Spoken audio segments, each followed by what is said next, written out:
અમે અહીંયા 150થી વધારે જાતના મસાલા બનાવીએ છીએ. એમાં ચાનો મસાલો છે, પાઉંભાજીનો મસાલો છે, સંભારનો મસાલો છે, અનેક પ્રકારના મસાલો અમે અહીંયા બનાવીએ છીએ. અને એની સાથે અમે અથાણા છે, અમારા પોતાના 100થી વધારે જાતના મુખવાસ છે.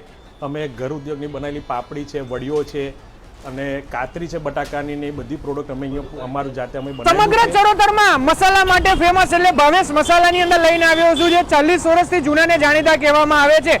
એટલે દરેક એનઆરઆઈ નું મસાલા માટેનું હબ પણ કહેવામાં આવે છે, કારણ કે જ્યારે પણ એનઆરઆઈ આવે ત્યારે આ જગ્યા પરથી જ મસાલા લેવાનું પસંદ કરે છે. તો આપણે આ જઈએ અંદર અને ભાવેશભાઈ સાથે ચર્ચા કરીએ. આવી જાઓ. ચરોતરમાં મસાલાના રાજા એટલે કે ભાઈ ભાવેશ મસાલાની અંદર લઈને આવ્યો છું. 150 થી વધુ મસાલા મળી જવાના છે. અહીંયા તમને એનઆરઆઈ પેકિંગ પણ કરી આપવામાં આવે છે, એટલે તમારે કે ભાઈ દૂર લઈ જવું હોય કશું પણ તો બી તમને આ જગ્યા ઉપર પેકિંગ થઈ જવાનું છે. મસાલા મળી જવાના છે, અથાણા મળી જવાના છે, નમકીન મળી જવાના છે, પાપડી અને દરેક વસ્તુ મળી જવાનું છે ભાઈ. અને હા, જોડે મસાલાની અંદર તો ઢેર સારી વેરાયટીઝ તો અહીંયા આગળ છે ને છે જ. બાકી તો તમારે સ્પેશિયલ જૈન મસાલા માટે પણ એ પ્રખ્યાત છે ભાઈ. હો અહીંયા આગળ. અને બાકી આયુર્વેદિક પાવડર પણ આ જગ્યા ઉપર મળી જવાના છે. એટલે બીજું શું જોઈએ ને, અત્યારે જે ચીઝ પાવડર છે અને જે આપણે ખાતા હોઈએ છીએ ફાસ્ટ ફૂડની અંદર એ બધા પાવડર પણ મળી જવાના છે. અને દરેક વસ્તુનું મેન્યુફેક્ચરિંગ પોતાનું ભાઈ